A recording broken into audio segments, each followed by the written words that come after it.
नमस्कार दोस्तों, स्वागत है आप सभी का हमारे यूट्यूब चैनल नरेगा टेच में। आज हम बताने वाला हैं नरेगा अंतर्गत कोई भी जब कार्य होता है उसके संबंधित एक सूचना बोर्ड का निर्माण वहाँ पर करवाया जाता है।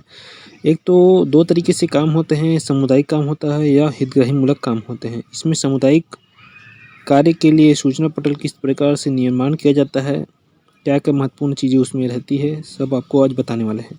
तो सामुदायिक सूचना बोर्ड नागरिक निर्माण के लिए आपको इसकी सूचना बोर्ड का जो ऊंचाई है 4 फीट का रहेगा और जो चौड़ाई है 3 फीट का यहाँ पर उपलब्ध रहेगा। और किस तरीके से इसमें डिटेल्स रहते हैं एक कार्य से संबंधित, वो यहाँ पर हम आपको बताने वाले हैं।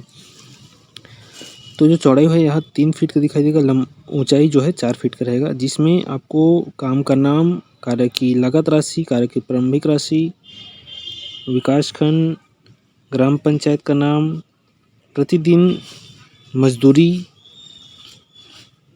साथ ही साथ यहाँ लोकपाल जो कि जिला प्रमुख होते हैं, किसी प्रकार की कार्य में गड़बड़ी होने पर आप उनसे शिकायत कर सकते हैं। उनका मोबाइल नंबर नाम सहित दिया रहेगा, साथ में साथ सामाजिक अंकेक्षण इकाई के अधिकारी का नाम और संपर्क नंबर, नाम और मोबाइल नंबर दिया रहेगा।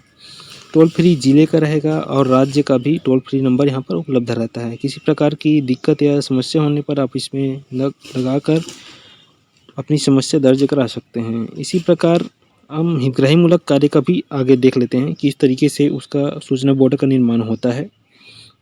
ये सब चीज़ें आपको पीडीएफ में उपलब्ध हो जाएगी। साथ ही साथ जो कार्य होते हैं, कार्य की फाइल में भी सूचना बोर्ड का निर्माण किए हैं उसका फ़ोटो सहित संलग्न करना होता है, तभी सूचना बोर्ड निर्माण की राशि उस कार्य से संबंधित प्राप्त होती है ग्राम पंचायत एजेंसी को। हितग्राही मूलक कार्य के लिए नागरिक सूचना पटल सेम टू सेम रहता है। इसमें इसकी ऊंचाई और चौड़ाई में कुछ अंतर रहता है। ऊंचाई 3 फीट का रहेगा, चौड़ाई 2 फीट का रहेगा। बाकी सभी चीज़ें इसमें सेम रहती है। इसमें लोकपाल का नाम, सामाजिक अंकेक्षण अधिकारी का नाम, टोल फ्री नंबर जिला का, राज्य का, सभी चीज़ यहाँ पर स्पष्ट देखी जा सकती है। किसी प्रकार की दिक्कत होने पर इसको आम नागरिकों के लिए राशि जो तय की जाती है उससे संबंधित जानकारी के लिए यहाँ बनाया जाता है। तो और जानकारी के लिए बने रहेगा चैनल में। नए हैं तो सब्सक्राइब जरूर कर लीजिएगा। जय हिंद, जय छत्तीसगढ़।